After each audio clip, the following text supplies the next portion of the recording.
Hiya, Ten. I just thought I'd quickly give you some guidance with your homework. So obviously, as part of our investigation, we looked at how to write an investigation, the process of investigation. So it starts with an introduction, and then you go on to your methods of data collection. Then you present your data in nice graphs, and then you analyze that data. Then you write a conclusion and you evaluate. And we looked at this in class, and we kind of matched things up.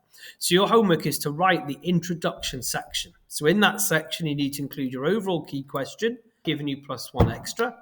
You need to record information about the locality. So where are you doing this investigation? And then also you need to talk to them about the geographical background or the theory. Now, just a reminder on Firefly, and I'll direct you to it now.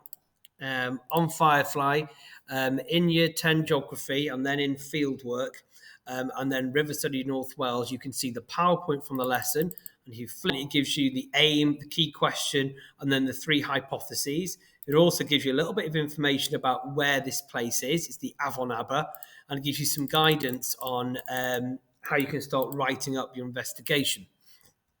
Excuse me. I thought it would be useful for you to have a look at what a good one looks like. So this is back in the day when we used to have to write these up fully before they were tested in an exam. And this is what one student did for that. And I'm just going to show you an example of their write-up. So they start with their introduction. They give a little sentence about what they're going to do. So in my introduction, I'm going to talk about this. I chose to investigate this river over a 4-day trip, blah, blah, blah.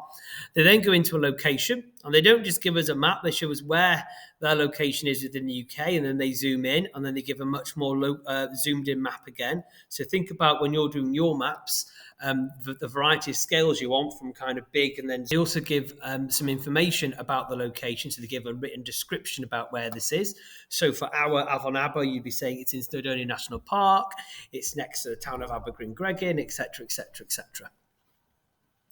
This then goes on, talk some rubbish about where they're staying. You don't need to put any of that rubbish in. But this is then some background about the location. So we're in Snowdonia National Park, and our river is the Avon Aber.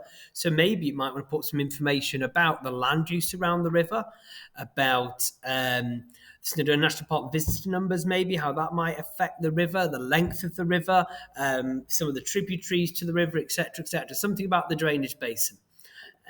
This student then goes on, probably does in far too much detail really for what we need to do. I'm looking for the point at which he or she puts in information about the introduction and the hypothesis. Here we go.